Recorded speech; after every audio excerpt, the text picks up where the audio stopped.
Oh, hello, hello. I was waiting for the intro. I totally forgot. We forgot this intro. Let me see if I can play it for you guys. Give me a sec. From the producer of There's Layers to This comes a new spin-off, Layers with V Dizzle, a solo series diving into the coolest corners of the internet. We're exploring breakthrough tech, digital art, pop culture, space innovation, and more. Streaming live every Tuesday at 1 p.m. Pacific Standard Time. Sit back, grab a snack, and enjoy the show. All right. Hello, everybody. Sorry, I forgot. I took off the intro because I was live streaming earlier this week with the new game on the other side, Bathroom Blitz. So I didn't want to have that as my intro when I was doing the gaming. So I forgot to put it back on. But it's all good. We played it for you guys. Hello, if you're new here, my name is Valerie, aka V Dizzle. This is a show called Layers with V Dizzle. This is a spin-off from the original show that I produced with Creatress called Layers. There's layers to this. And you may notice it's just me today. So if you've been catching us throughout the week, I was joined by my guest co-host, Keegan. And today he started work. He's back at work. He's on the teacher's schedule with the students. So it's really nice because he got all summer break off. But today he's back to work. So we hope you're hanging in there, Keegan. Hopefully you're tuning in, not working too hard, easing into it. But it's just going to be me now until maybe when he gets a break again, which probably might be Thanksgiving week. We'll see. But yeah, this is season 1, episode 8. And this is a show where we talk about Web3 news. We talk about art. Sometimes we talk about space tech, AI tech. So we try to cover like all the coolest corners of the internet and make it really easy and digestible for you to understand at home. So this is a really, really great show for maybe your family or your friends or your neighbors who have been hearing you talk about crypto, talk about Web3, and they're curious. So this is a great show to go share with them. We're streaming live on X, YouTube, and Abstract. So feel free to go follow and subscribe and, comment, engage. But yeah, this is going to be a special episode. I do have a special guest we'll be bringing on later in the show, Harmony Stage, where she will talk about some of her art that is releasing on the Ordinals. So we're really excited to get into that. But before we do, you guys know we have some Web3 headlines. So let's get into it. So this past week was Friends with Benefit Fest. You guys might have heard me talking about it. I was thinking about going to the event, but I did not. I ended up not going for 2 reasons. One, because it was Keegan's last weekend, right? And so we wanted to go and celebrate, him and everything. And so, yeah, we just took our time this weekend. But I did see some really cool photos and whatnot from the event. It looked really awesome. It looked like a lot of people were having a good time out in the forest. And I did get to catch some of the live stream that they were doing. So I thought that was awesome that if you couldn't go attend, that you could watch their live stream. So yeah, it looked like they had like really in-depth speakers and talks. And which I thought was really interesting. It wasn't like a typical NFT focused or crypto focused. It was really people who were sharing maybe research or ideas or even articles or books that they wrote about the space and technology as a whole. So I thought that was really, really cool. So I hope I get to go maybe next year. But I shout out to some friends, Fari and Rachel, who I know did go out there and participate. And it looked like they were having a blast. So that was a little bit of what was happening last week. Let's go back to some of the other headlines here. And I don't know if you guys caught this on your guys' timeline, but there's been some controversy over this upcoming airdrop that may happen with OpenSea. And so basically, Adam Hollander, who is, I believe, the chief marketing officer over at OpenSea, he was in the Discord saying, we will be looking at past history volume from different eras and years. And while I can't make any commitments or share specifics, there are, of course, profiles of users, someone who was here in the bull market and never came back, or someone who just showed up now to farm, or someone who was an OG, never left, stayed through the bear, and is still here. This is being evaluated by the foundation. So there's been a couple of tweets from different opinion leaders who have saying, like, for example, John Star Garian.eth.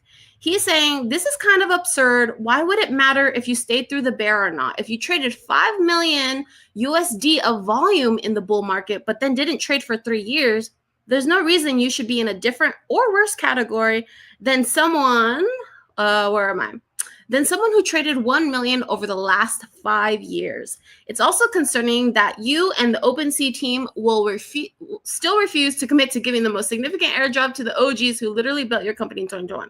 Ooh, that's a really hot take, very spicy, but kind of valid, right? But then you got other opinions like Steve, who actually says he thinks that they're doing it correctly, that, you know, they're a real business using customer segmentation, and better rewards should go to the most loyal and valuable customers. It's also worth noting that retroactive rewards rarely exist outside of Web3, but I understand the expectation based on historical use. So he goes in more in depth. You can go follow him over at Steve K. Bark. But yeah, what do you guys think? Did you guys trade a lot on OpenSea? And if so, were you trading through the bull and the bear, or were you not? You know, let me know what you think. And will we ever see this airdrop? I don't know, because it's been a long time waiting for sure. Let's see what else is happening in other news. Okay, so also some tough news we shared last week, right, about Pixel Vault. Pixel Vault is selling their company. They are currently looking for people interested. So there is a deadline to send indications of interest at 5 p.m. Eastern time on Friday, August 8th. So that is this Friday. They plan to move forward to finalize deals the following week. So I don't know. We'll see. You know, hearts going out to anyone who was a holder. And then I also saw, let me see if I have this tweet over here. I think I do. In other news of Pixel Vault, did you guys see they tweeted out about G-Funk, right? G-Funk, who was the CEO of Pixel Vault. They said he is no longer CEO. His actions are under review, and we will share further updates as appropriate. And if you go over to his profile, he is not active right now. He has not tweeted since the 19th. He reposted this. But yeah, he hasn't been active. So what actions are under investigation? We don't know. Were they malicious? Were they insider trading?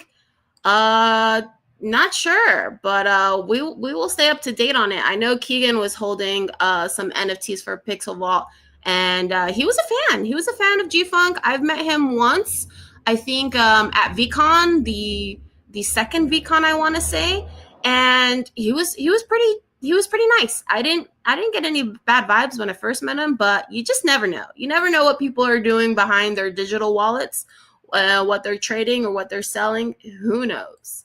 But in other news, we've got eToro. eToro is looking at digital assets. So eToro is to launch tokenized US stocks on the Ethereum blockchain. All right. So that's going to be great for people who are, I think, in the Middle East. I think a lot of people in the Middle East use eToro to look at investments and all that stuff. So that will make it more accessible for people to look at Ethereum. So fantastic. And then what else do we got here on the timeline? we have we have Coinbase. So they're partnering with Chase to accelerate crypto adoption. Coming soon. Use Chase credit cards on Coinbase, redeem reward points for USDC, directly link Chase accounts to Coinbase, bridging TradeFi to crypto. So I think this is exciting. Of course, many people have just regular credit cards and debit cards with banks, with regular banks. And so I think it's awesome that Coinbase is doing this with Chase, let alone if you're a fan of if Chase Bank or not. But I think, again, this is just giving more accessibility and options for everyday people who may not even have looked at crypto to have more accessibility to access it and maybe buy and trade. And I certainly have a business Chase account. So I'm curious to know if my credit card on the business account can redeem reward points for USDC. So that might be good because your girl be spending a lot when she does events and travels to host events. I got a lot of points racked up. So can I redeem that for USDC? That would be awesome. And then next up, we've got news from the Doodles.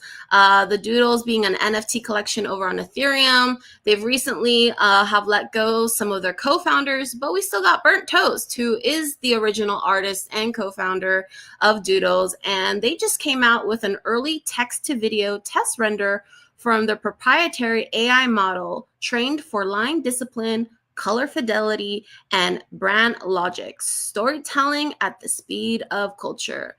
And so you can kind of see here a little video I'm sure he created in the AI text to video model. And I just think that's fantastic as well, because a lot of people are, not artists. They're not animators. And so if you happen to be holding a NFT and you have the IP, you own the IP. Well, how do you build with that? What are some ways? And I think with these new AI models, it makes it so much easier for people to bring their IP to life, right? You have an idea, text it in the chat box with AI, and then AI will generate an image, your idea, and bring it to life. And then you can go ahead, make videos, make content, make GIFs. The ideas are pretty endless. So that was our first layer of news, but we've got another layer because there's just tons of news that are coming out of Web3 on the daily, and it's really hard to catch up and know everything, but I'm trying my best here. So let's get into layer 2. All right, what's happening in layer 2? So in layer 2 of Web3 headlines, we've got James Howells. Okay, James Howells has ended his 10-year search. I've even heard it's more than 10 years. I think I saw like 12 years. But this guy accidentally threw away his hard drive, which held $950 million worth of Bitcoin. He accidentally threw it away, and he actually was trying to retrieve it back from the plant or whatever where all the trash goes. And of course, for different reasons, you can't just go and access that, or there's, how do you dig through all that? So he actually tried to sue them, and he's been going through this for over 10 years in these lawsuits. And finally, it's over. I think it's, the courts have said that, yeah, it's not going to be retrievable. So it's really unfortunate. And but hey, I think that kind of drives up the value of Bitcoin because that just means there is more of it in circulation. So I guess I trying to find the positive side to this story. But sorry, James Howells, I don't know how that feels, but I can only imagine. It hurts. It hurts. But in other Bitcoin news, we have our friend Isa, who has been building the first IRL Bitcoin cafe over in Mexico on the island of Isla Mujeres. And she says right now she is surviving 21 days using only Bitcoin, no cash, no banks. And she's going to be doing videos. So the first video has dropped, but she says she needs your help. So she's raising sats for the grand opening of the Bitcoin Cafe and giving you guys the power to make her challenge even harder.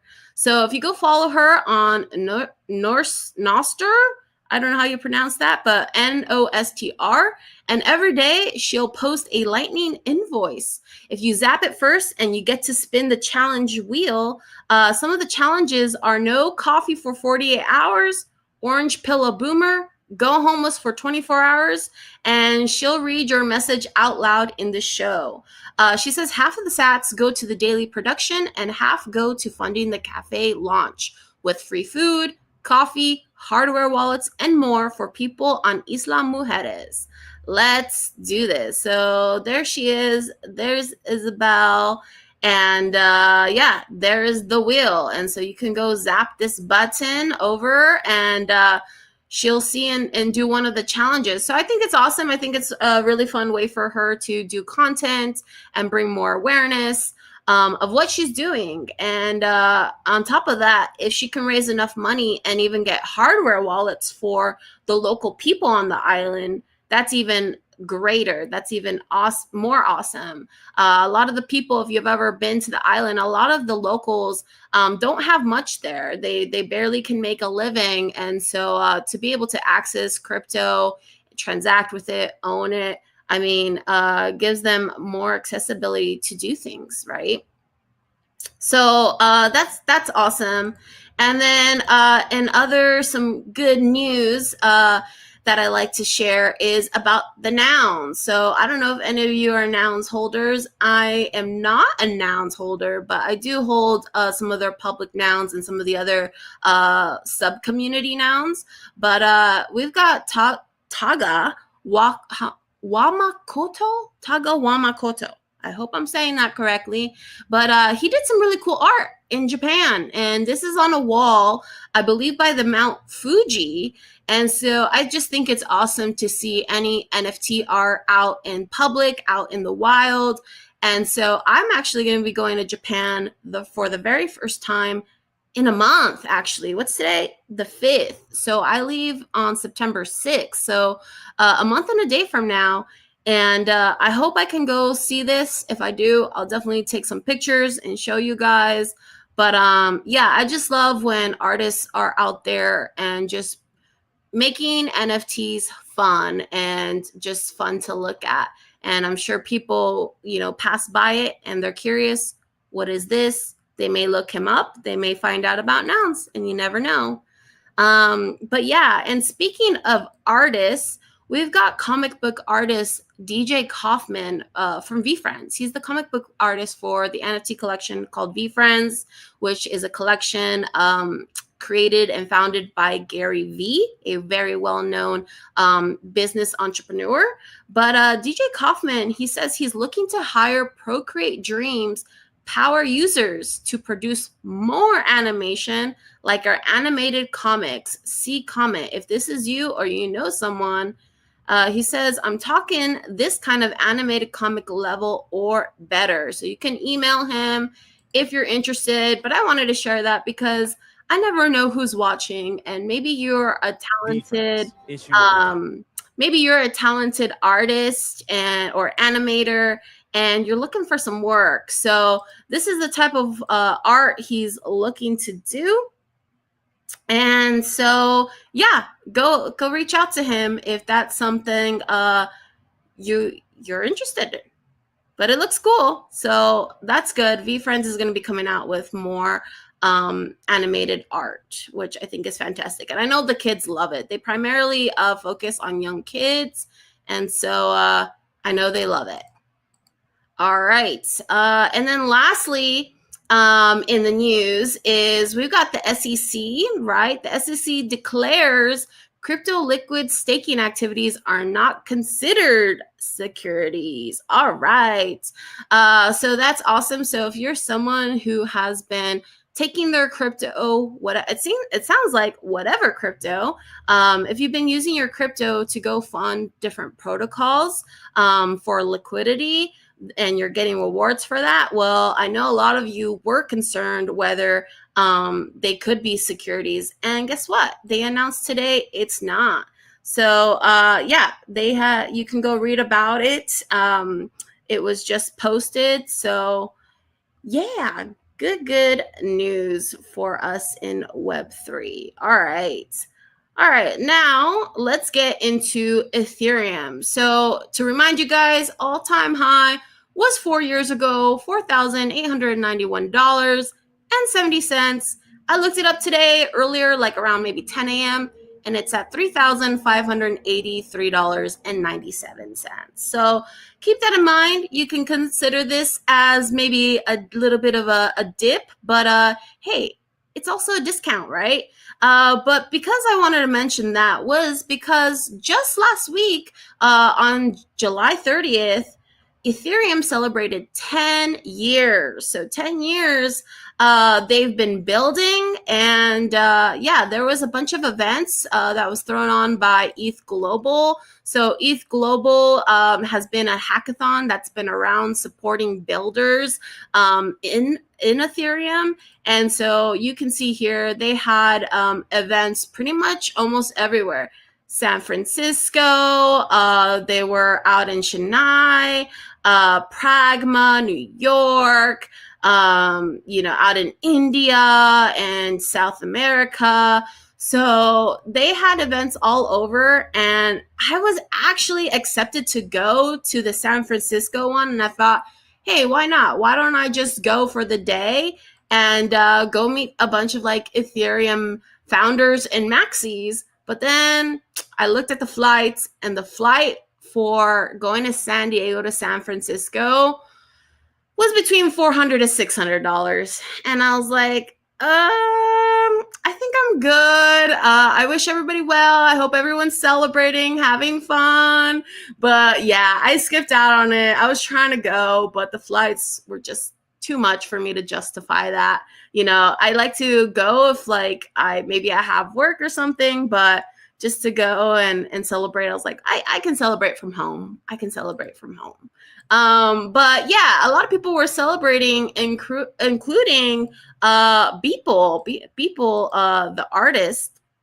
And of course, he's always ahead, and he follows everything in pop culture and Web3. And so he made his dedicated everyday to Vitalik and Ethereum.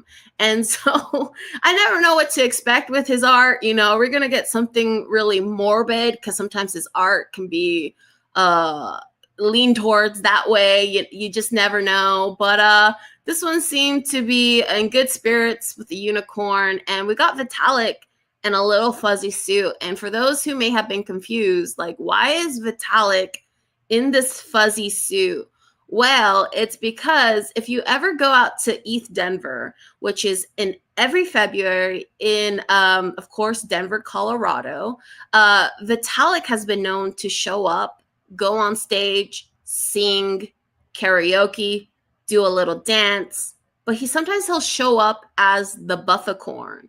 The Bufficorn is this made-up imaginary animal that kind of looks like a bison, kind of looks like a unicorn, and he's fuzzy.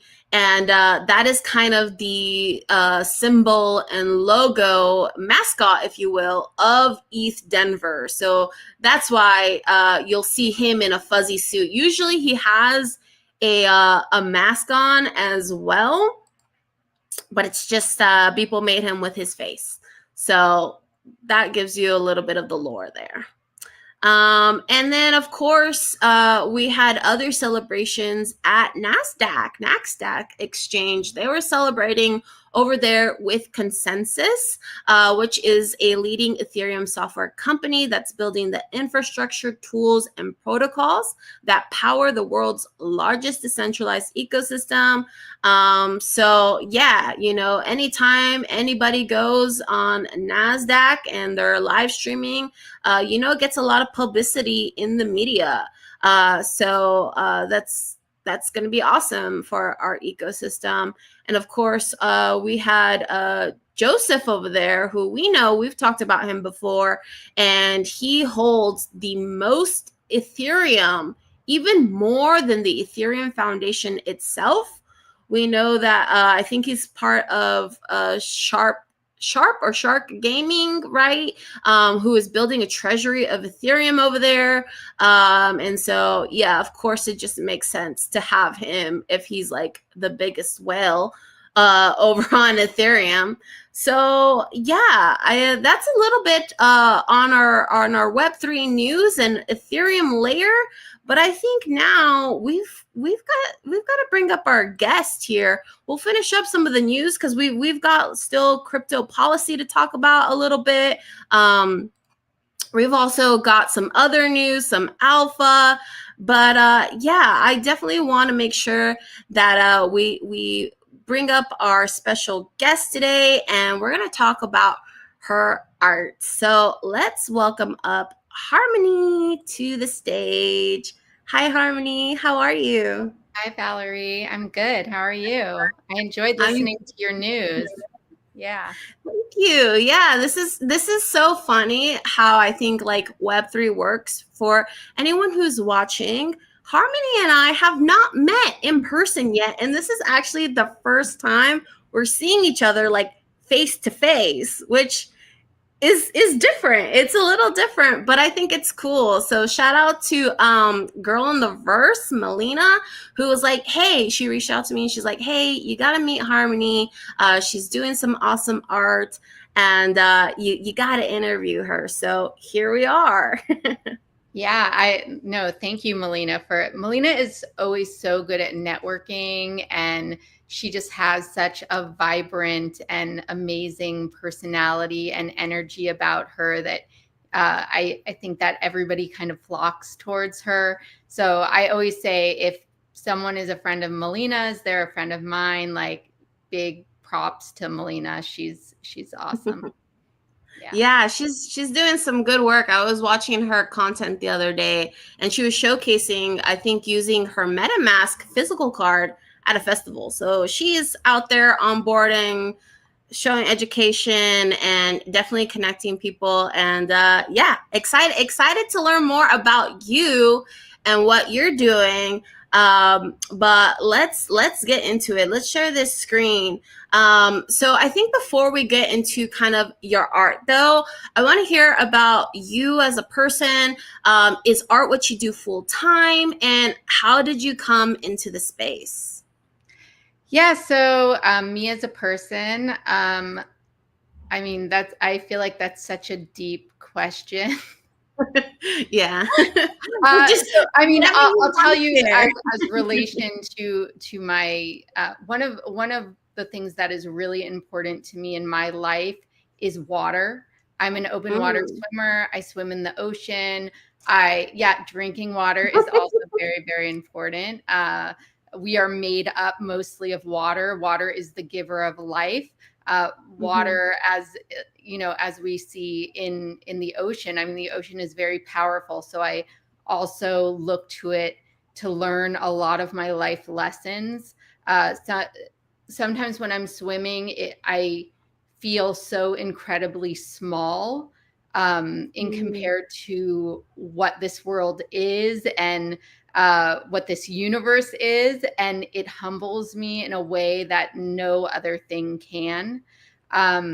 Yet we have all of these thoughts and ideas and emotions and plans, and little things that we can do really can affect someone else and affect their lives.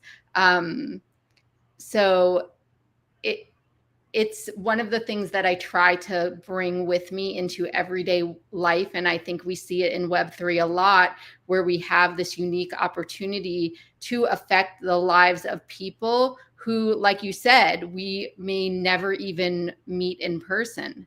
So Right. it's this wonderful and beautiful thing.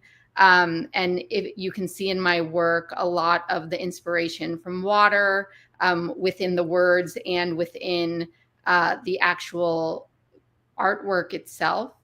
Um, Mm-hmm. in my real life, I'm not going to totally dox myself, but I am an entrepreneur a lot. But within my business, something that's really, really important to me is community building, and how my business really affects the community at large, and how I can utilize my business to make sure that people will have a place where they can meet, where they can thrive, where they can bolster social programs or social justice, or have places for their families to meet and come together. I brought that kind of thinking into my Web3 life. Mm-hmm. And I've basically, since the beginning of the time that I was in Web3, anytime I would join a community, I would become the person who was helping build the community, usually in the Mm-hmm. background, right? Like, Right. and usually not for any pay at all, just because I believed in what people were doing. And I thought that it was Mm-hmm. important that people had that space to build their community and to make connections with each other, and to support each other, because that to me is what community is all about. Wow, I feel like you're it's so funny talking about water, because in water we often see our reflections, right? And I'm like, you're kind of a reflection of me. I mean, I actually, a fun fact for anyone who's watching and for you, I was a lifeguard for 7 years. I did both beach and pool lifeguarding. And so I know all about open swimming and just being out there and also feeling really small, just like you said, and realizing, wow, there's just so much happening around the world. And you're just like one little tiny piece of it, you know? And then on top of that, I also can relate to being like helping people build and also communities, because oftentimes I would be like a Discord mod or community lead and stuff like that. So funny, so funny. You mentioned all of that.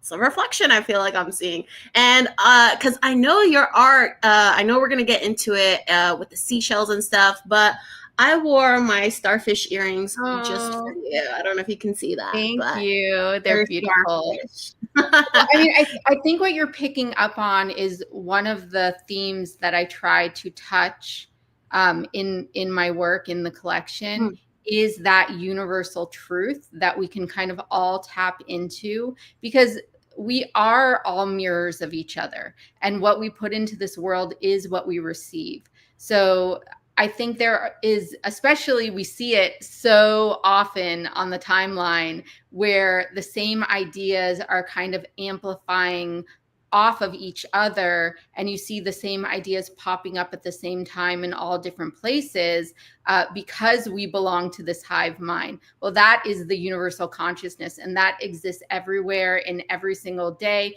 in our real world, in our digital world. And a lot of the themes that I touch on with my poems is about that feeling of resonate, like that resonating feeling, that we can all kind of feel. Wow. Yeah. So yeah, so let's actually get into the collection, since you brought up your poems. So this collection is called 369 Seashell Poems, right? So here in the description we have 369 Seashells is a poetic fusion of traditional and generative art inspired by Tesla's 369 principle. Okay, so I'm really curious. I don't want to read all of it, but I definitely want to hear from you and your words about this 369. Yeah. From Yeah, of course. So Tesla's 369 principle, one of the things that Tesla says is if that we knew the magnificence of the numbers 3, 6, and 9, that we would hold the keys to the universe, or the key to the universe. And if you look at the natural makeup of things, you will find those numbers everywhere. So in hurricanes, in the mathematical makeup of seashells. So when I learned that the mathematical makeup of seashells were with the numbers 3, 6, and 9, a little spark kind of went off inside of me. Because when I travel a lot for work and also to see family, I love traveling. I feel so alive when I can see the world around me and experience it. And one of the things I like to do is I swim wherever I go, and then I collect a seashell for every place that I've swam, and that reminds me of the place that I've been. And for similar reasons is why I write, because writing reminds me of points in my life, memories, feelings I've needed to process, sometimes to let go of those feelings and sometimes to hold on to those feelings. So that really those ideas married so well together that I knew that I had to use my sketchings of seashells with my poetry. Now, as you can see, so these started out as pencil sketchings. I then put them into a program to add textures and color. And I had 2 amazing devs help me with this work. One of them, Daff, built me a tool to take my sketchings and multiply them in any which way that I wanted, as well as arrange them in different ways to mirror the effect of eternity and infinity, and the idea of the numbers 3, 6, 9, that they are in everything and go on forever. So that is how I got to the specific artwork behind the poems, and to match with the words. And I see you pulled one up, so you can view it in different ways. You can either go line by line, exactly in that text box. Oh, yes. Oh, so either right, exactly. So either you can see the whole entire poem, or you can go back to the text box, and if you press on that arrow, you can scroll line by line. Yeah, exactly, and then read it line by line. And I did it that way because I was a little afraid that a lot of Deejans don't read. So I wanted to make it in kind of like a familiar, fun way, which is, and it was actually Daph's idea to have it in a text box that's similar to a video game. And I also wanted it to be interactive. I love interactive things.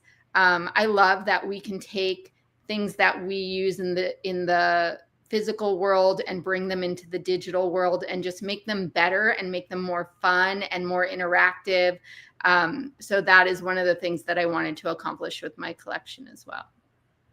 Wow. So much thought. I love talking with artists because, I mean, just the way you guys think and the way you guys try to showcase your ideas, your visions, and the creativity just blows me away, because this is, I'm not an artist. I'm an artist in other ways, but I'm always so blown away, and I absolutely just love the story, right? The narrative of you going out there to all these different places and collecting shells from wherever you're swimming. And so I'm curious to know, how many shells do you think you've collected so far from your travels? Oh, they are all over my house. So a lot.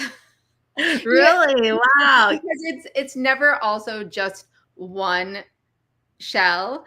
I always get a couple of them, all different shapes, all different sizes. Sometimes I can find them actually when I'm in the water, if I can dive deep enough. I was actually just in Turkey, and I had the experience of being able to free dive.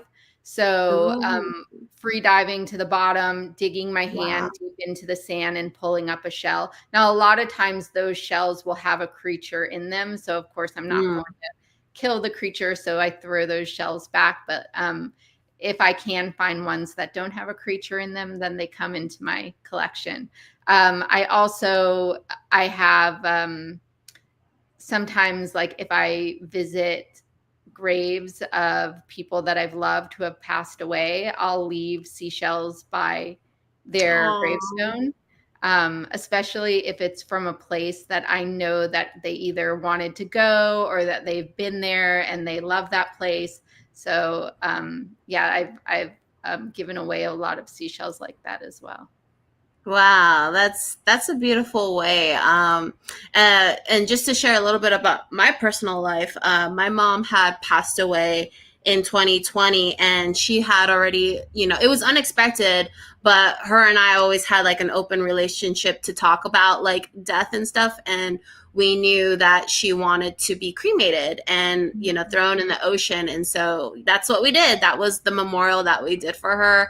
And yeah, it was just the beach was full of shells, and so you just kind of reminded me of that when you were bringing up about leaving seashells for past So ones. I also have a lot of poems about death. So so basically there's a parent inscription. So ordinals are a little different with NFTs. And if Right. you go to the inscriptions, you can see they're all related in a familial way. So So exactly. So yeah, but so the thing is like I've been trying to load this page, and for whatever reason it doesn't want to. Oh wait, yeah, see, it doesn't want to load. Like it oh was loading for me no. earlier in the day, and now it doesn't want to. I don't Are know you why. using it on Chrome?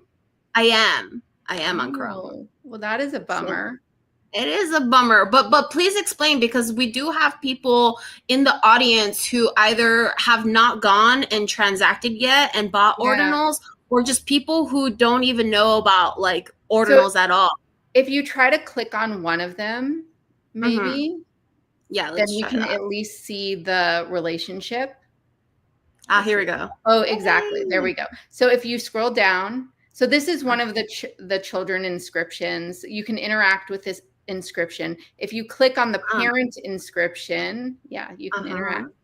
uh-huh. Uh, this parent inscription holds the entire book of poems. And if you click on that, click to open, you can actually go through, keep clicking, not necessarily in the box, just see, like, turn the page.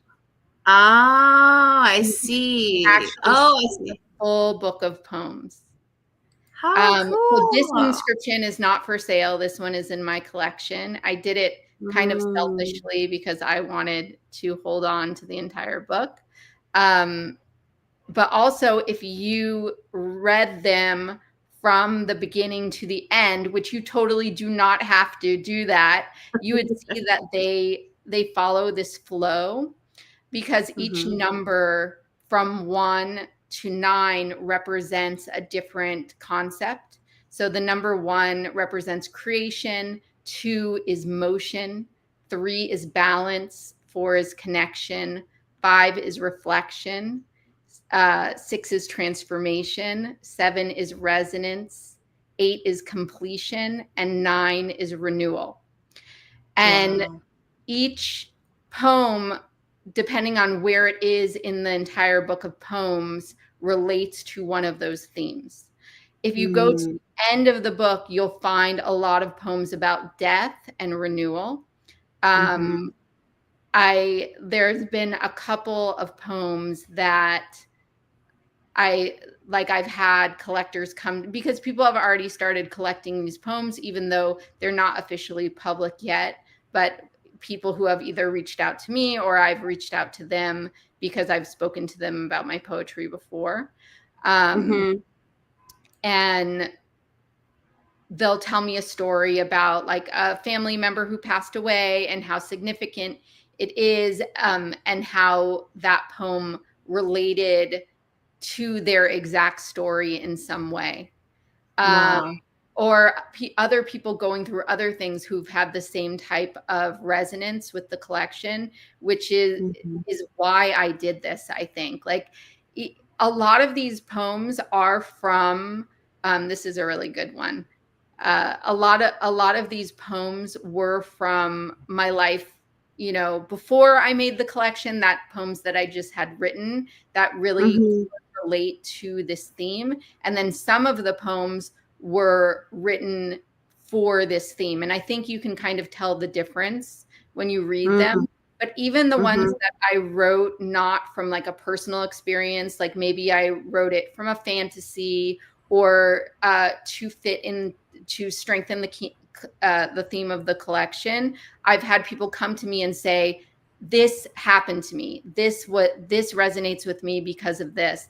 And then it's really something amazing, because then it finally makes sense of why I wrote it. Like, if I didn't write it because it wasn't like my experience, why did I write it? Well, I wrote it because it was that person's experience, which is something really kind of cool that's been happening. Wow, that is wow. I feel like it also goes back to like this thing of like, does everything kind of happens for a reason, and talking about patterns, things repeating, and you know, some things are just meant to be, and you find things and you're like, hey, that's kind of coincidence, and but is it really? Maybe it was meant to be, right? So I just think this is so awesome to hear more about the thought process and how you decided to put this all together. I'm curious to know about you know, why ordinals, because obviously we have other chains, we have Ethereum and Solana. Why ordinals for you? Yeah. So, I mean, I'm really involved in the Bitcoin and ordinals ecosystem. I come from ETH. I was a collector on ETH. And I'm still active now. I'm probably more active in the base ecosystem than I was even in my ETH days. But like, I love ordinals. I think they're this multi-layer canvas that can really showcase so many things that regular NFTs cannot. If you go back to the children inscriptions, yeah, go down, and you can click on any one of those. Like, click on the second one. Okay. So one of the things that I made sure to do in this collection, and this is something that Greg helped me with, if you scroll all the way down, is the metadata. So each poem is in the metadata that you can read, as well as you see the charms. So you see the little butterfly. So each sat, so these are inscribed on actual Satoshis. So Bitcoin is made up of smaller things called Satoshis, right? Yep. Yeah. So well, I was going to say smaller units. Smaller units. Thank you. I'm like, things. Yeah. Thank you for giving me the word. The poet says, yeah, smaller units, perfect word, called Satoshis. So it's really, you're taking this tiny unit and you are tagging on it, basically, like putting your art on that tiny unit. Right. Just like if I took a coin and I drew on the coin. Right. Except this is in our digital sphere. Within that, there are special Satoshis like palindrome sats, which is represented by the butterfly, and the charm. And what palindromes represent are numbers that go on forever and ever, the same number, one after the other. So one of the reasons why I wanted to use palindrome sats was because I thought it was significant in reflecting the theme of the collection. If you scroll down even more, you can see that the value of each sat is 369. The fee rate when inscribing was at 369. The sat padding for each inscription was 369. There's a bunch of vanity sat numbers that Greg, who is another dev who's really known in the Bitcoin space, helped me do this. it's, Wow. I don't know if a lot of collectors even know about this right now, or some Mhm. of them who know, like, not everybody cares. It's not a huge narrative, but it is a beautiful way to tell the story of your art. And I think that everything that happens in Web3 is about narratives. So if we Mhm. don't care about the narratives, then why are we even interacting here? So Right. it was really important to me that I could use the full extent of what ordinals are and what they can be to tell my So story. cool. So that's one of the reasons why I wanted to use it, to use ordinals instead of minting an NFT, or right. But Yeah, because I could have done NFTs on Ethereum for way cheaper. It's totally. Right. actually it's actually costly to inscribe. So Mhm. it was also about me, I think, even proving to myself what my conviction in ordinals. I host a lot of spaces, and I'm always Mhm. talking to these revolutionary founders and these amazing artists, and they really inspired me. And I felt like, hey, I have a voice, like I have something to offer this space, and I believe in this space, and this is my way of showing that my belief matters and that I can contribute something meaningful to this space. Oh So, yeah, you totally are. I mean, I'm not the best with words, but I am kind of like, wow, where do I even begin? Because I mean, this show is called Layers with V Dizzle, and this piece of artwork and collection has so many layers, literally and figuratively. It's just it's so beautiful to see, and I'm super like glad Melina got us connected because I need to own a piece. Just it just makes sense. Like just seeing a piece of like art and how you can bring the artist brings themselves into it, but then also the collector, and I see that already. I shared some of the stories with you about my mom, and then also lifeguard. I'm like, oh my god, I need to own a piece. So when does this actually go live to the public? so I think, like, I think that I'm going to make it totally public starting next week. I've been hesitant to do so because I still have a lot of people looking through the collection in the back end. Right now, Mm, it's on a hidden page on Gamma. Gamma is an amazing art platform that highlights Bitcoin artists. So it is a mm-hmm, reputable site. Anybody who has the link can go there and go through the collection and buy the one that speaks to them, or collect the mm, one that speaks to them. Um, mm-hmm. I'm not posting that page publicly right now, but I think for all of your streamers, we are posting the page publicly to give them a bit of an opportunity before the public rushes in.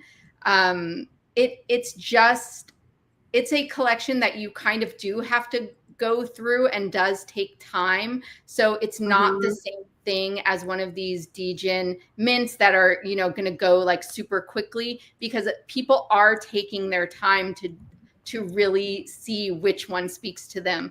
The way Mm, that people have been doing it, which I think is really cool, and that's also why I'm really glad that I ended up going with the text box, is people have been scrolling down and seeing the art that kind of catches their eye.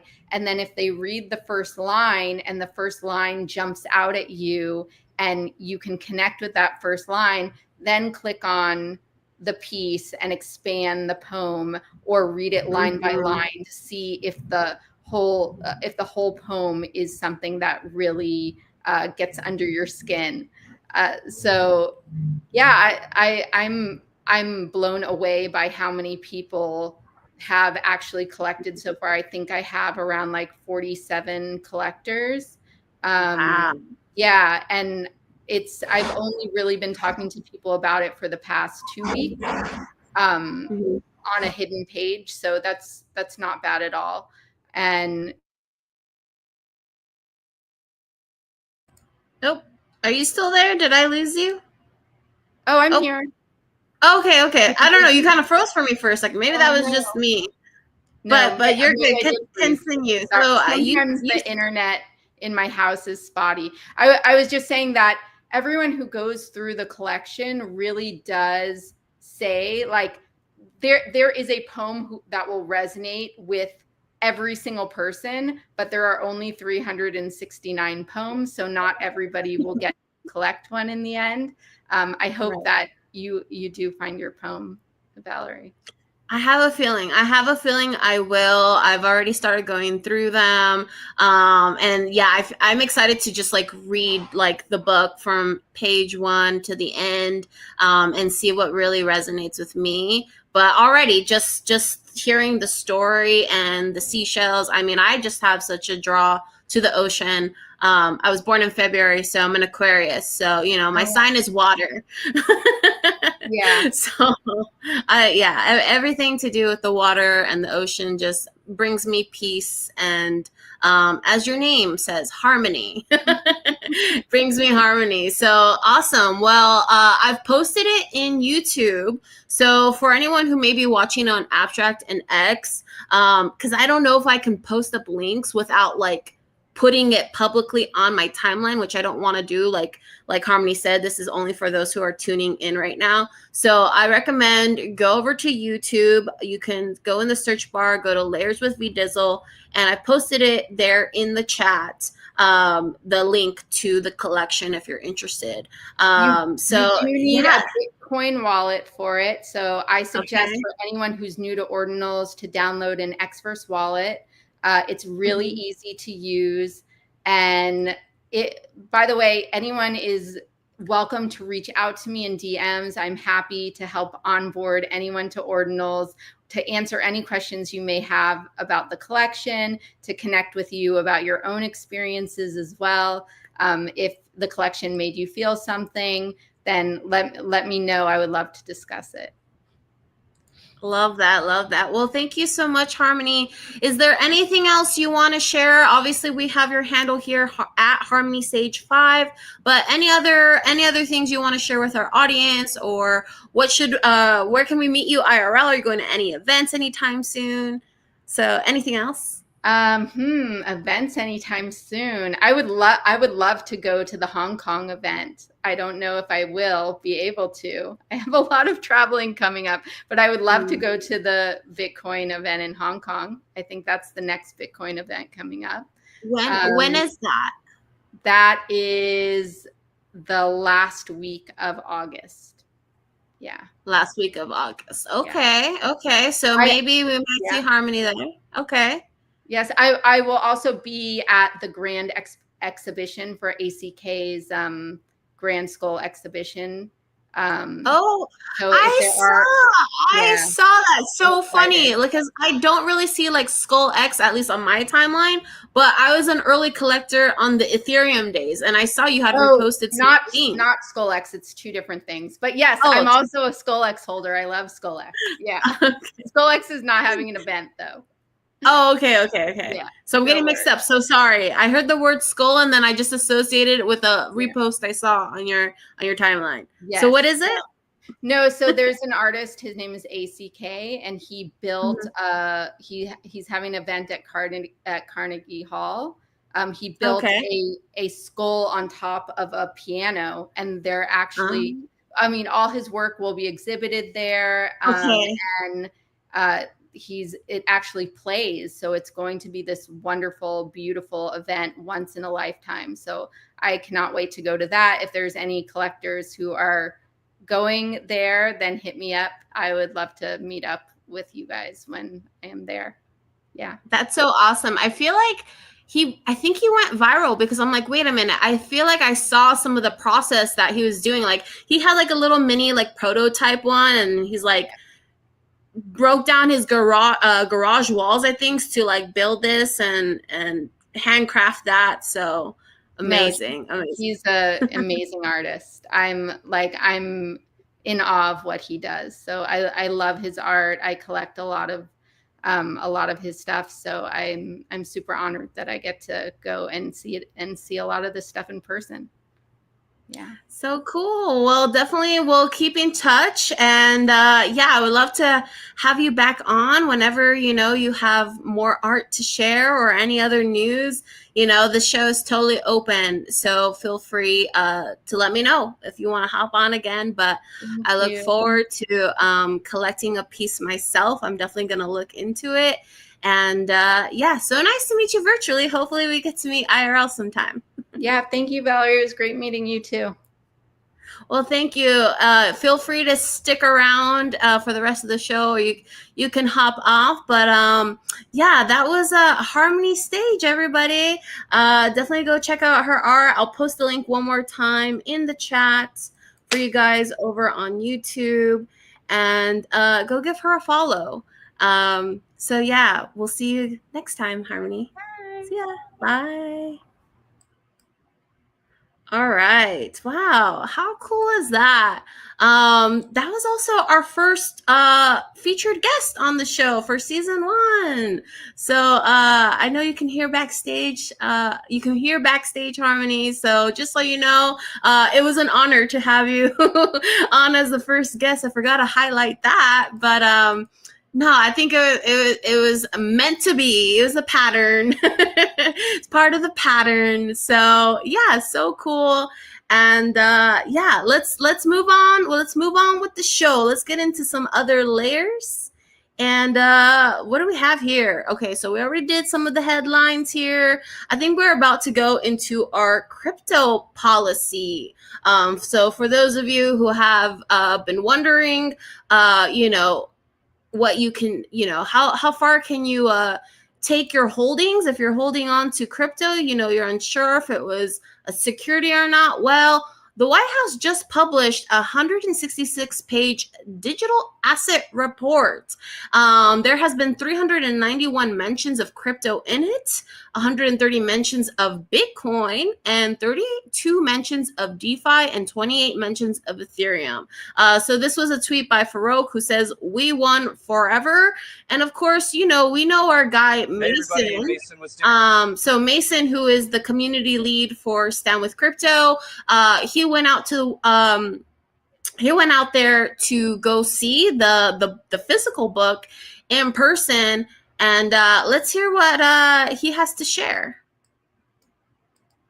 Hey everybody, Mason with Stand Up Crypto. Just got finished up at the briefing for the Digital Assets Working Group. President Council just released this huge report. Got everything you need to know about crypto and what we're going to do in America to make this the crypto capital of the world. So want to do a big shout out for everyone that made their voice heard, calls, emails. Reason Stand Up Crypto is included in this is because you made your voices heard and got a bright future for crypto in the USA. Thank you very much. Awesome. So we definitely know Mason, and we're friends with Stand with Crypto, of course. They've supported the show. And yeah, I've gone to many of the Stand with Crypto events, whether that was with Pizza DAO. They're working on getting some chapter leads. Also, shout out to Scrimmage, who is part of the Pizza DAO. And I just saw he tweeted today that he is the new chapter president for Iowa with Stand with Crypto. So shout out to you and congratulations. But yeah, Mason made this post of the book, and it looks kind of thick there, but there's a lot to touch on, I'm sure.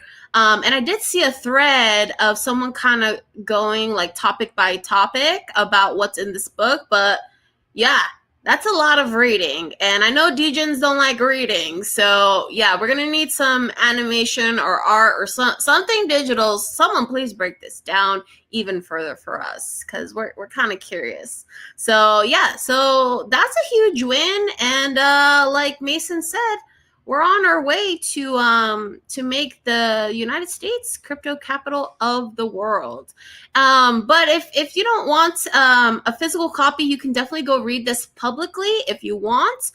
There is a PDF digital version, so you can see here in the contents what they're going to talk about in each section Of course, tax is a big one, stable coins and payments, banking and digital assets, countering illicit finance, which we need, the market structure, etc. So you can find that at whitehouse.gov, and take a look, and let me know if you decide to read through this whole thing. Maybe you make this a nightly read before you go to bed. Maybe I'll try to do that, and we'll see. I don't know. Maybe I'm promising too much there. But yeah, let's move on here to the next layer. And this layer is our Pengu layer, of course.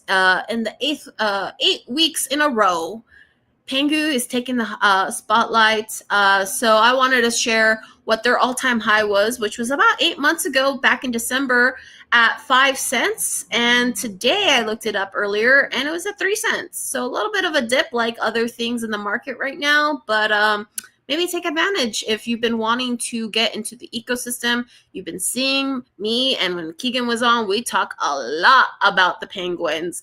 And FYI, I am a Pengu holder, right, which is the coin, but I do not hold any of the NFTs like Lil Pudgies or the Pudgy Penguin. But I just love everything they're doing, and it's just nonstop. So let's get into it as we learn more about what they're doing. And of course, some of the things they're doing, actually, just like VFriends, how we showed some of the comics and cartoons. Well, the Little Pudgies has a TV show over at YouTube. So they have a new episode. And I know that some of these penguins are owned by the community. So I think that is so cool, how they allow some of the members to use the IP and license it out to do some fun stuff like this, whether it's the plushies or some episodes. So I haven't watched it yet, but I need to go do that because I just want to learn more and more about the Pudgies. And on top of that, what else I want to do is I saw this announcement. I had shared it, I think maybe in a few episodes ago, but we know that Pudgy Penguins, or we speculated that Pudgy Penguins was doing like a limited edition Game Boy version with Play Solana. Well, now it's confirmed. Now it is confirmed. They did do a collaboration with Play Solana, which they released this physical game activity, kind of similar to the Game Boys. If any of you are old enough to remember what is a Game Boy.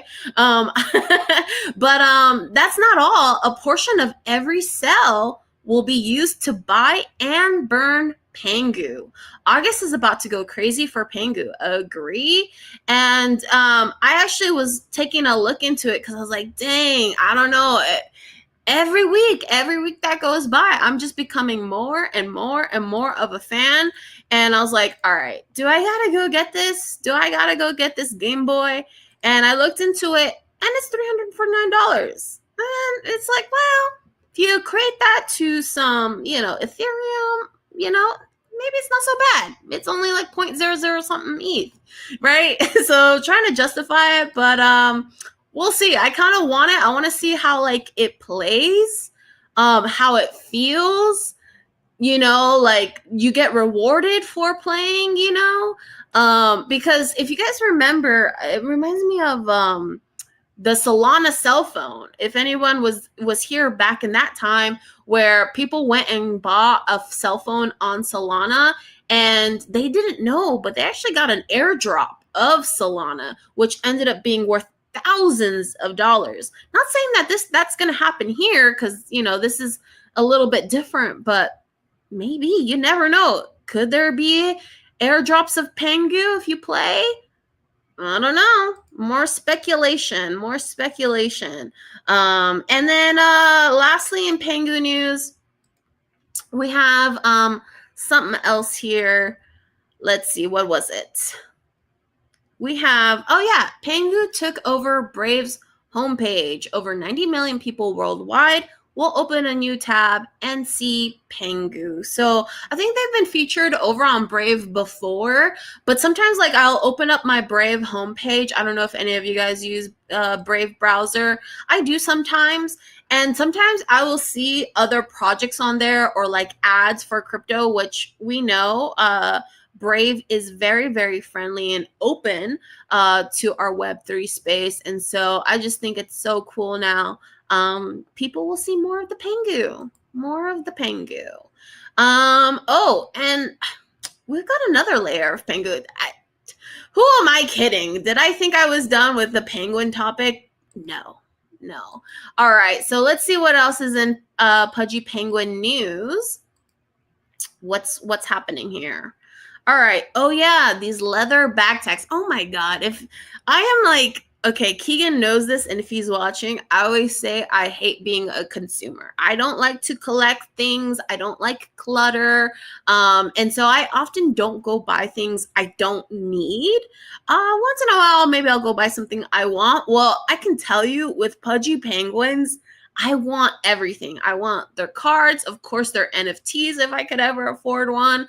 But man, if they come out with these leather bag tags coming this fall, I mean, you know us who are traveling a lot to these IRL Web3 events, like how cute. Add these to your bags, and when they go through the conveyor belt, you'll know which one is yours. And yeah, I just learned that the blue penguin is named Pengu, and then the pink one is named Polly. So the pink penguin has a name. Her name's Polly. And I know you guys can't see it here, but you might have seen last week's episode. I have a big styrofoam board of Polly that I took with permission, with permission from Comic-Con and their team to take it home with me. So I have a big styrofoam of Polly. So let's see what else is happening. So Abstract, shout out to Abstract. We are streaming. Appreciate anyone who is tipping and Pengu or any other crypto. Abstract is a really cool platform for streamers and creatives and people who like gaming. It is all on the blockchain, and you can go tip in crypto. So shout out to all of you who have been supporting over there, following and tipping. And yes, you can tip in Pengu. So back to Abstract. This month in August. So they say top trader. Okay, this is from Myriad. Okay, so Myriad is a platform. So you can basically trade options on anything from crypto, politics, and sports to gaming, culture, and technology. Break the news, stake the news, make the news. Okay, and so basically the rules are simple. Be the USDC trader with the highest positive profits and losses percent during the month of August and win a Lil Pudgy. You can win one of their Lil Pudgy NFTs, okay? So they're calling it Abstract August Top Trader, and first place will win a Lil Pudgy. And I was kind of curious. I was like, what are Lil Pudgies going for these days? Like, because I'm like, do I want to trade? What if my losses are more than profits? I don't know if I'm one of the best traders. Can I compete with the best? So I was like, well, maybe I'll just buy one. So I went and took a look at the collection, and well, yeah, the Pudgy Penguins might be out of some people's budgets. It's out of mine right now, and it's a little over 1.2 ETH. So in US dollars, that is $5,674.85 for the cheapest, lowest Lil Pudgy. But how cute is that? It's so cute. So yeah.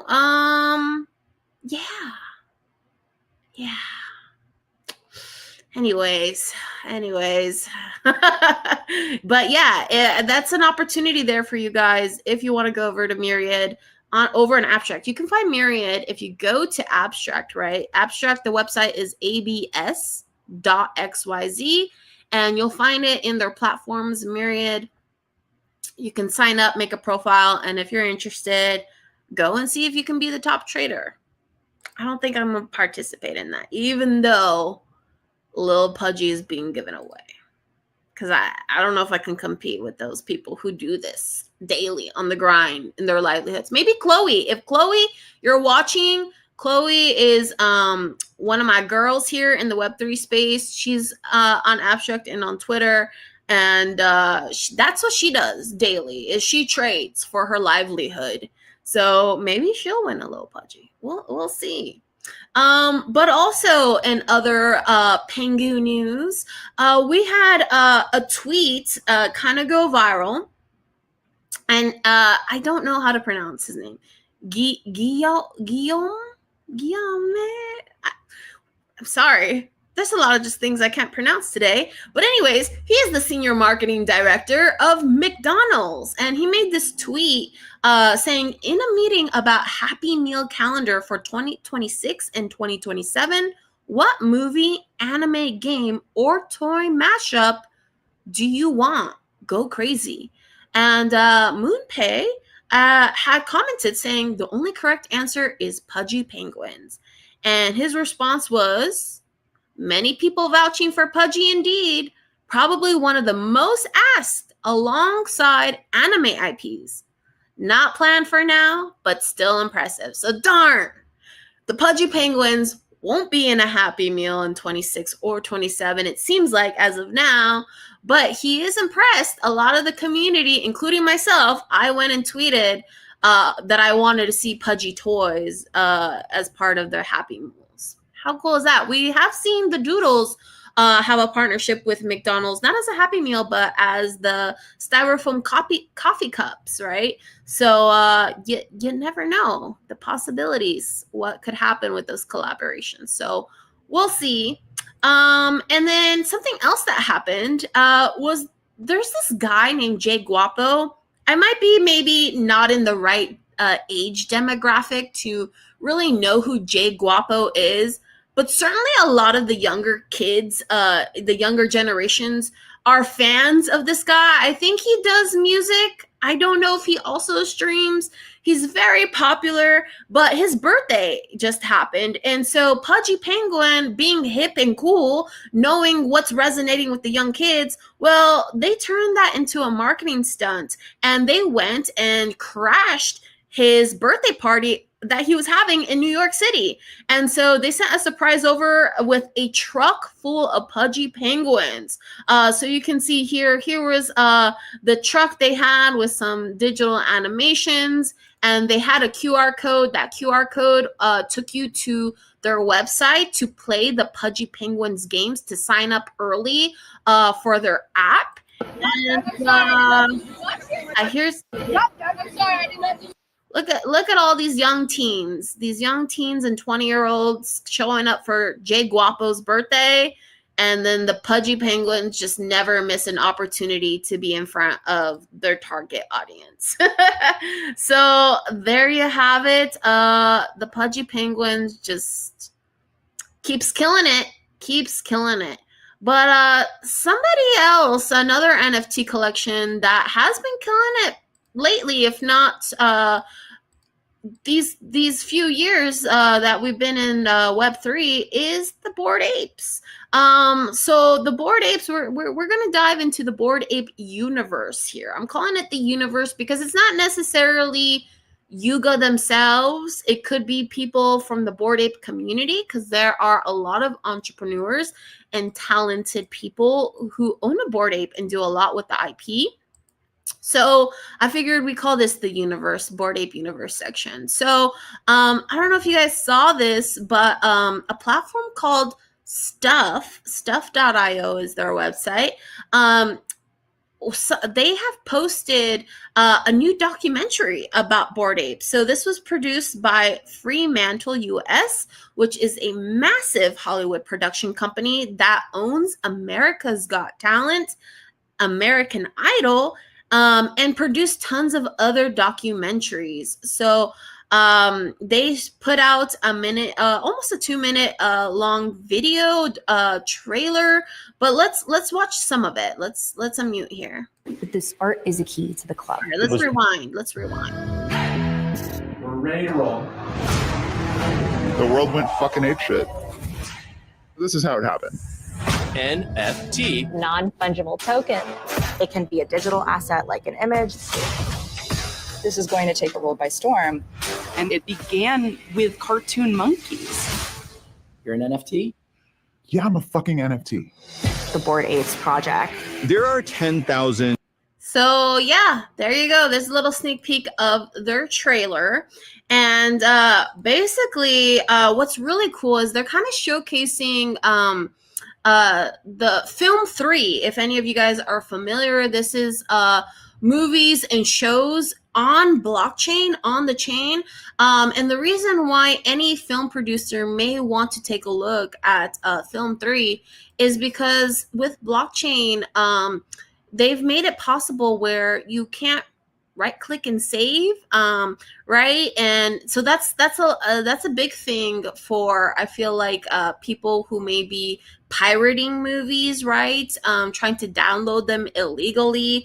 And of course, you know, actors and the whole team that produced the movie, they're losing money like having that, right? So so the producers of this documentary, called The World Went Apeshit, they went and did it over with stuff. And so here's a review by Gene, who is a holder. Am I not following him? I thought I was. Let's follow him back. That's weird. Sorry, Gene, if you're watching this. I totally weird. Anyways, he said he just finished watching the Apeshit documentary, and here's my take. It was actually extremely well done. The production quality is off the charts. It was expensive, covering everything. Oh, so expensive. It was expansive, covering everything from the beginning of NFTs right up until the meme coin craze from earlier this year. While I did wish it dug further into some aspects of the club, I got to see a couple of the homies and even some MBA products, which MBA stands for Made by Apes. It was educational, explaining some of the technical jargon of our space. It was honest, brutally honest even, detailing the good, the bad, and the ugly. Most of all, it was hilarious and thoroughly entertaining, like flipping through an old yearbook and laughing and cringing at a very special moment in time. So he shared some of the screenshots from his TV that he was watching. There's is this Rax? Yeah, this is Rax. Ooh, our friend Rax. I don't know if any of you guys know Rax, but he has a Bored Ape coffee shop in Honduras and sells some really, really good coffees. So that's cool. He was featured in here. Ooh, Bored and Hungry. We know them. They did a pop-up at Comic-Con a few years ago with Sonic the Hedgehog. So yeah, some really, really good companies and people were featured. And I did buy the movie. I went and bought the movie. I'll talk about it a little bit more towards the end of our show, what I'm going to do with the movie. But yeah, let's continue on in our Bored Ape universe. So what else is happening? Let's see. All right. So Now Media shares that Adam Witzman is acquiring 5,000 other deeds in a multi-million-dollar partnership with Yuga Labs. The billionaire collector is locking up his other deeds for years, doubling down on other side's long-term future. Full interview with Matt Medved on his plans and visions below. So you can go check out Now Media and read all about it.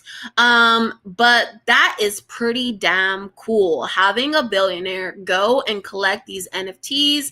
If you're not familiar with what other deeds are virtual land plots that if you own them, you can go and build on them eventually.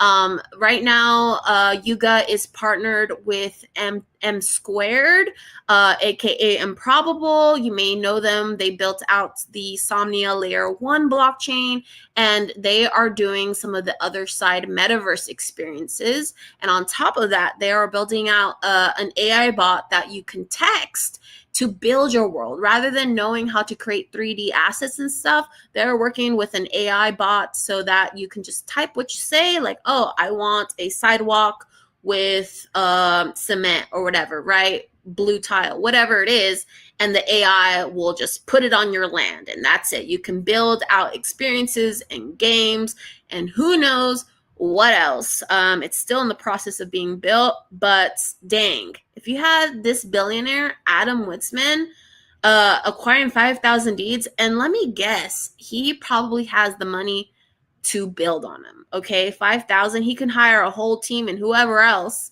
I don't think he's just buying them to just hold on and collect dust. I think he's planning to do some cool shit on it. So I'm excited. I don't have an other deeds, but maybe I'll go check out what their floor is. I don't know.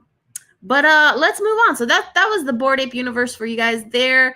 We don't got much in the base layer. We had a lot of talk with base layer last week. And as you guys know, that base has basically what's the word I'm looking for? They rebranded their base wallets, their Coinbase wallet, to Base app, which is supposed to be the everything app and primarily for creators. They're marketing towards creators right now, where you can go put out content, whether it's a video or making a post, and people can go like it. And when you like a post, you get tipped, and it creates its own coin. Every post that you make makes their own coin that you can potentially trade, sell, buy, or, as people worry about, dump, right? We talked about that last week. And so I just want to share, we've got a new creator on the Base app. So we got Betty NFT, who is one of the co-founders of the Dead Villas. And she said that she joined the Base app and she connected it to her Farcaster account. And she did say, I have to admit, I'm a little confused, but I'm trying to figure it out, and will give proper feedback and review when I've had some more time on it. I created a first post, which is tokenized, but I'm still unsure the whys behind this part. I'm neither for or against it, but I do think it's a good thing we're attempting to redefine creator economies and social platforms. And of course, she says, are you on the app? She wants to follow you, all this. So yeah, we'll see. Betty usually gives like really good, honest, thorough, transparent feedback. So I'm curious to see what she'll say about the Base app. And I actually have access to it. And that's something else I have to put on my list of things to do, is I have to go sign up for the Base app. Right now, it's invite only, but here's a little thing. If you're part of SheFi, you get access for free to it. So I was part of SheFi season 7 or 9, I forget. I actually just recently signed up to do it again for season 15 in October. So let me know if you're going to join SheFi. But yeah, so you get free access if you are part of SheFi. All right. Now let's get into some of the alpha layer. Okay, I know you guys have been waiting to hear what's with the alpha this week. And the biggest alpha that I found, okay, this is just for me, my timeline, is maybe you guys have seen, maybe not if you're not in the Ape Yuga ecosystem. But Command Line has partnered with Yuga Labs to release a game called Bathroom Blitz, okay? Garga tweeted about it. He says, Bathroom Blitz is the first of many different community build experiences on Otherside. Here's why that matters. The ethos of Otherside is simple. We, Yuga, will build the best experiences we can on the platform. But as we do that, we'll also be opening up the same exact tools and assets we use to build Otherside to community creators. Our vision is to make Otherside the best place for creators to build and monetize 3D experiences in crypto. That can be games, or it can be social experiences, or it can be something totally different. Just like Bored Ape, we thought it fitting to start with the bathroom. What you'll be playing here is an alpha from a small crack team of devs. There's a fair bit of jank in the game. This is an alpha, but think about the first games on Roblox or the first mods on Warcraft 3 and what spawned later. We're confident that a Roblox-like gaming platform on crypto rails will win the market because it will empower creators and users more than anything else out there. See you on Otherside. So yeah, it's live, and I have gone and tested it, and it's pretty fun. It's pretty fun. If you're into third-person shooters like Fortnite, it's very similar. It's deathmatch.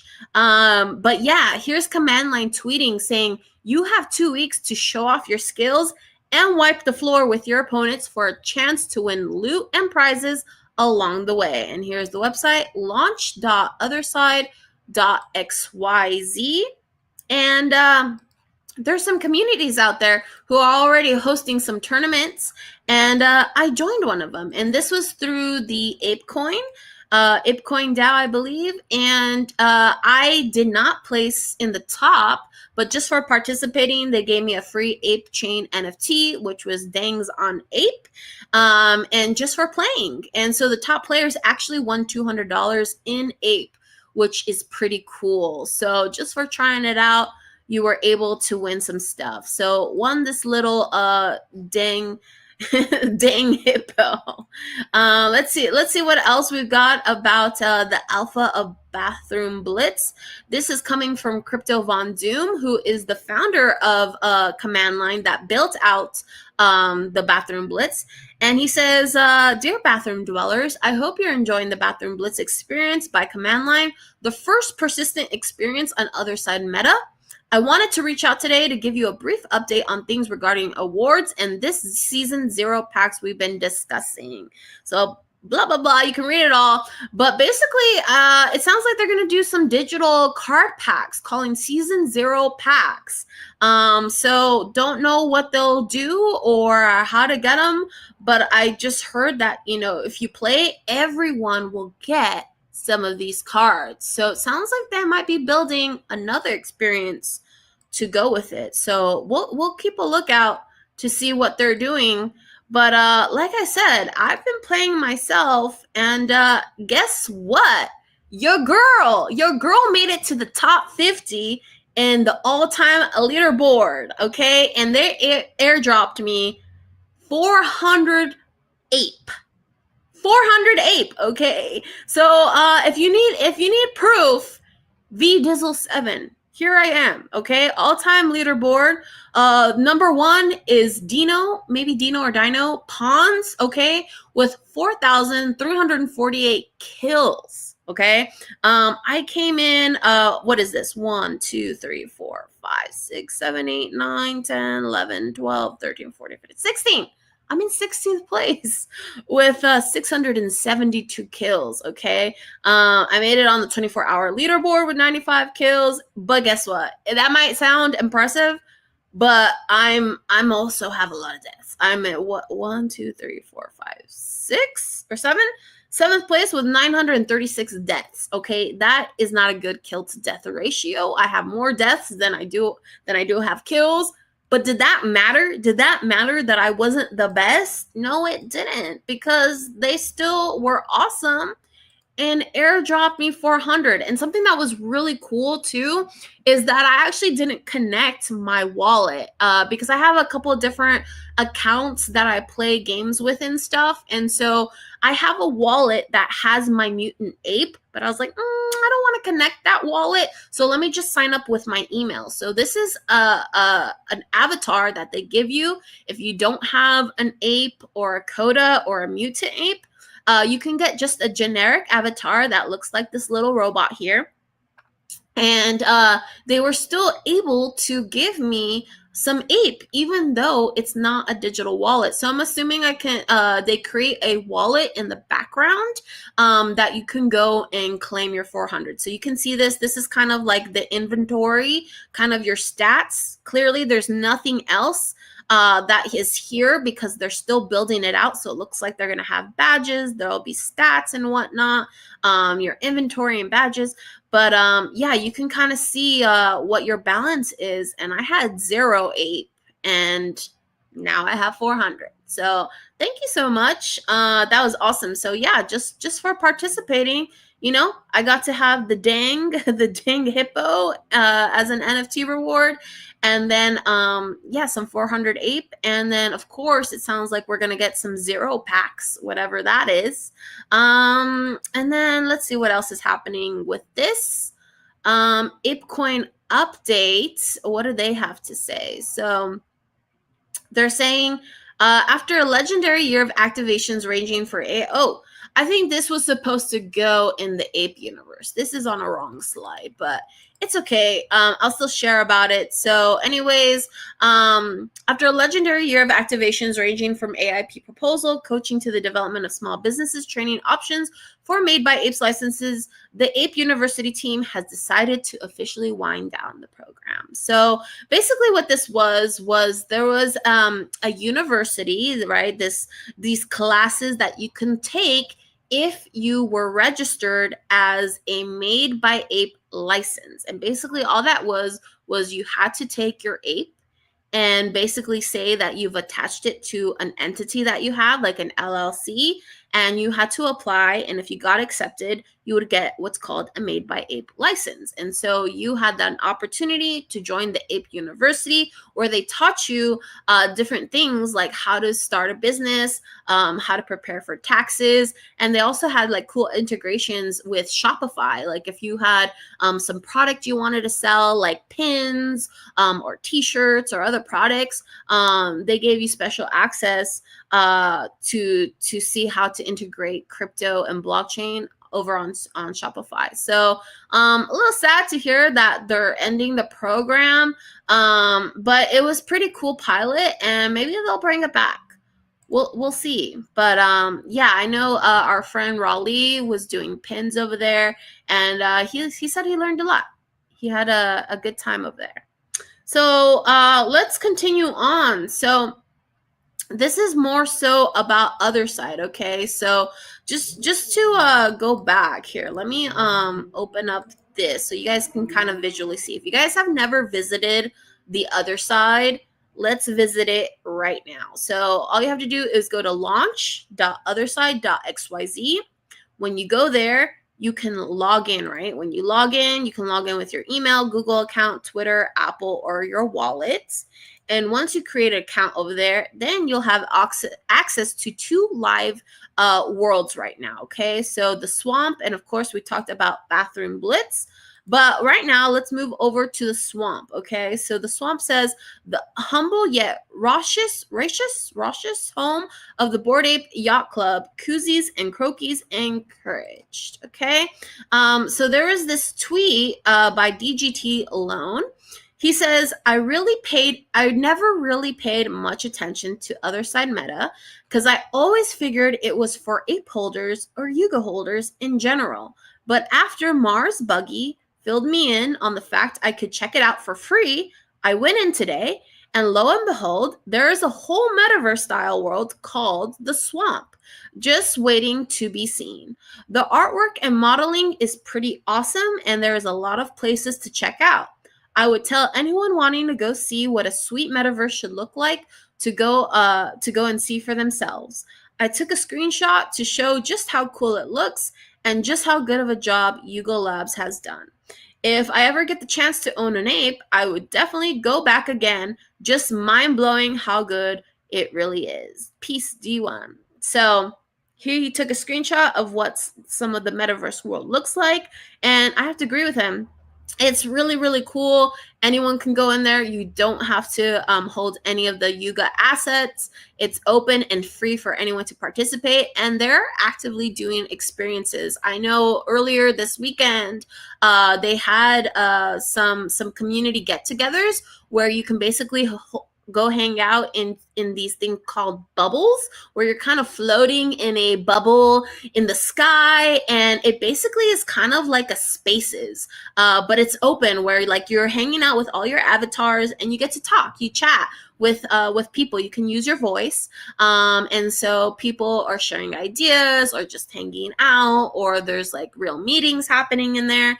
And then on top of that, they also had other experiences where I think they played races, where if you were in a bubble, you go from point A to point B, and whoever got to point B first got to 1 ape coin. And then another layer to that was if you won, then you were given ape coin through the world. You didn't have to go and connect to another website or anything.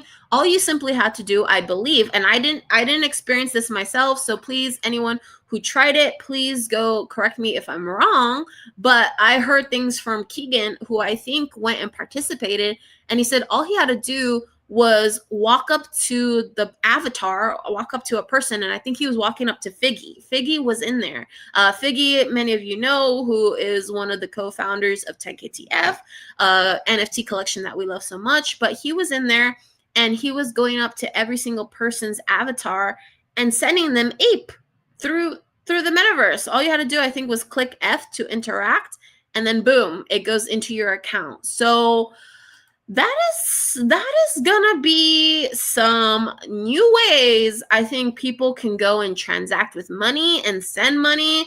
Like, that is some major alpha in my opinion. The possibilities and potential there are endless.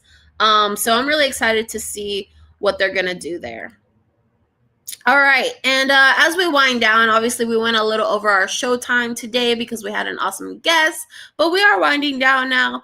And just wanted to share a little bit about some of the upcoming events. So this week I am going, Keegan and I are going to Rare Evo. It's a IRL conference out in Vegas this year, and it is August 6th through 10th. So that is tomorrow through Sunday. We will be at the conference. So if you're going to be there, come say hi. Would love to meet you. We're going to be doing some live streaming and interviews. So if you're interested and want to be featured or have a product that you want to share or services, definitely reach out to me or Keegan. But yeah, if you want to go, tickets are still on sale and you can get 10% off if you use the code REDRUG. That's in all capital letters, REDRUG. And then something else besides that is I am hosting an event. I just decided. So like I was sharing with you guys earlier that somebody from the Bored Ape community came out with a documentary called How the World Went Apeshit. Well, I told you guys I bought it, and I bought it for $99. Okay, I think I paid in USDC or ApeCoin. I forget what I paid in, but I paid in crypto, worth $99. And actually, it was a little less because crypto dipped a little, so I probably paid like $92. So I saved a few bucks there. But yeah, we're going to do Cinema on the Sand, which is going to be a beach screening of the movie. So if you're in San Diego on Friday, August 15th from 8 to 10 p.m., come out, hang out, and watch the movie. I have not watched it yet. I am saving it so I can watch it with all of you guys. But yeah, so we're going to be meeting on the beach. I even posted a little picture here of how to find us. So you can access it on Graham Street Park. I do recommend getting dropped off ride sharing because there is limited street parking. There are residents who live here, so they're going to be parking. But then you take this ramp down and just walk a few steps and boom, you are right there on the sand in front of the beach, guys. Okay, so I'm very, very lucky and blessed to be living here in beautiful sunny San Diego. The weather has been good and the sunsets have been beautiful. And yeah, it's just a great way to get together, do something like Web3 affiliated. And, you know, it's another great event that if you have family, friends, neighbors who have been curious about the space or you want them to learn about the space, this is a really, really great, you know, event to take them to, and it's free. And we'll probably give some free popcorn, maybe some free snacks. We'll see. We're working on some sponsors. If you're interested in sponsoring, let me know. If you want to give some goodies, anything, just let me know. And then I posted that link in the chat. So if you're over watching on the YouTube, Layers with V Dizzle, you can go sign up there. But yeah, I'm really, really excited to have this event. And then, of course, if I haven't talked about it yet, there is Ape Fest coming up in October in Las Vegas. A lot of Web3 events are happening in Vegas. We had Bitcoin conference, then we had Rare Evo. Now we're having Ape Fest. So Ape Fest, you can go to apefest.com if you want to check it out and get tickets. It is free if you're an ape holder. I think non-ape holders can go, if I'm not mistaken. Let me see. Like, I don't think, can I do this live? Let me see. grab a ticket, get tickets. Because I'm really curious, like, can just the average Joe come and get tickets? Tickets is now open. Have your token proof app ready and linked up with a wallet that holds. Okay, I'm wrong. You do have to hold a Bored Ape or a Mutant Ape in order to be able to go to Ape Fest. The only other way around that is if you can ask someone to be their plus ones. I unfortunately am already using my plus one to bring Keegan because I hold a Mutant Ape. He doesn't hold a Bored or Mutant. But if you find someone who has many apes and they have a lot of plus ones, then that's a way you can go. I think you do have to deposit some money as a plus one, but yeah, so that's something that's possible. But even if you can't go to that, a lot of the community is having events. So they put together an Ape Fest Las Vegas Luma page for all the official community events. So there will be paintball, which I know Keegan is excited about. He used to be a semi-pro player in paintball, believe it or not, when he was younger. So he's really excited to join that. It sounds like there's a Creator Hub launch, Ape Hotel rooftop event, Ape Games, and the Ape Fest after party. Okay, so we just got into August. We still have like 2 more months until Ape Fest, and there's already a lot of side events going on. So it's gonna be crazy. It's gonna be wild. I also know there's gonna be a poker tournament. Yeah, crazy. So yeah, the Ape Fest itself is actually a 1-day event, and that is on October 24th. If you want to go check it out. But like I just showed you guys, there's a lot of side events going on throughout that weekend. So yeah, that's a little bit about that. And then lastly, just wanted to share some mainstream news that you might be curious about. So I don't know if you guys saw this. I thought this was wild. About this baby that was born. Okay, so this was a baby. It says a child has been born from an embryo frozen in 1994, making it the oldest baby ever. That's crazy. That is so crazy to me. And I was just reading some of the comments, and people were saying, damn, if I was able to be born in the 90s, but I was born in this era in 2025, I would be pissed. Because come on, if you were around for the 90s, like, how fun and cool was that? You know, we had Aaliyah, we had Tupac music, we had like really good hip hop, we had like Christina Aguilera and Britney Spears. Like, this baby missed out on all of that. They missed out on the millennium. Damn. So I wonder if that baby is gonna hold a little chip on its shoulder. But yeah, they was born in this year, 2025. And if you were like, how did that happen? So this was someone who had donated an egg back in 1994, and it's been frozen ever since. And so this egg was donated to a couple who has been trying to have a baby, and for whatever reason they couldn't have their own, and so it was a successful implant in her uterus, and yeah, she gave a successful birth just a few days ago. Wow, that is crazy. So it is the oldest baby that's ever happened. I guess technically the oldest egg, frozen egg. But yeah, that's wild. In other mainstream news, maybe you saw Elon Musk, okay? I was curious. Remember he tweeted about like AI Vine, and I was like, what does he mean, AI Vine? Well, we found out. So he says Grok Imagine is AI Vine.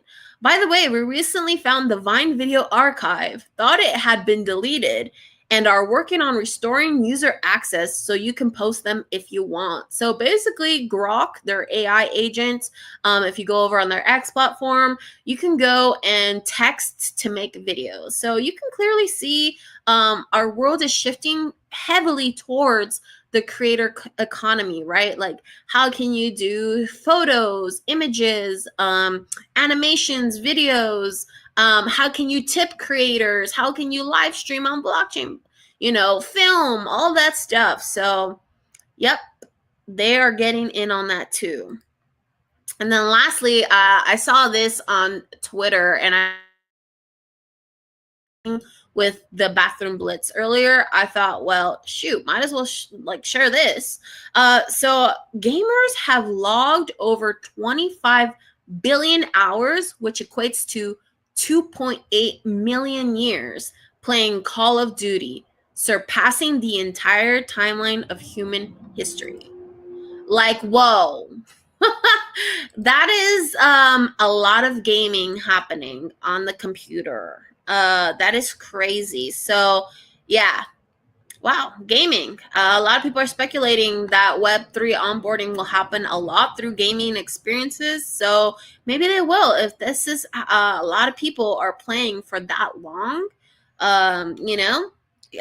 cumulatively for 2.8 million years.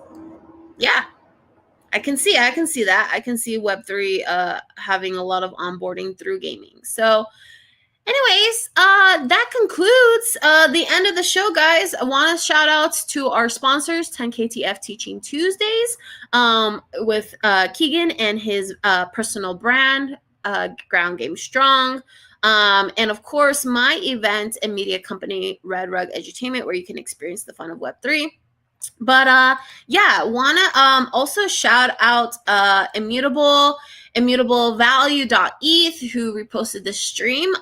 Thank you so much for doing that and sharing it out to your community.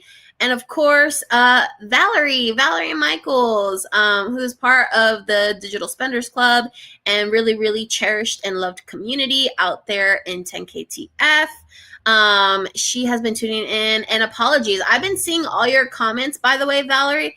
It's just really hard for me now that I don't have Keegan here. I'm like, oh shoot, I have a lot of production to do. I'm like, so it's a little hard for me to post it all, but I do see you. Okay, I do see you. I am reading all your comments, and yeah, I appreciate the support. And then of course Keegan, he did tune in, and he says still waiting for an airdrop. I think this was when we were talking about the ape airdrop over at Bathroom Blitz, I think, or maybe this was about when we were talking about OpenSea. We're still waiting for the OpenSea airdrop, actually. So I don't know. Either way, we're all of us here are waiting for airdrops. We're keeping an eye out. So we'll see. But yeah, thank you so much, everybody else, for tuning in. We had 42 people tune in live, and I appreciate it all. And of course, a special shout out again to Harmony Sage, who is our featured guest artist. Go check her out. Her Twitter is Harmony Sage 5, and she has an awesome ordinals collection over on Gamma. And so DM her if you want to go take a look, because it is not publicly posted. But if you were in this chat over on YouTube, you did get that special link to access it. Okay, so thank you so much, Harmony, for doing that for my viewers today. But other than that, yeah, wow, this was season 1, episode 8, and yeah, we'll see you again next Tuesday, where I'll share all about what happened at Rare Evo and any of the other biggest headlines that happened at Web3. But yeah, other than that, have a fun Tuesday. It's Taco Toads Tuesday, so go eat a taco and pet a toad, and we'll see you again next time. All right, bye guys. Peace.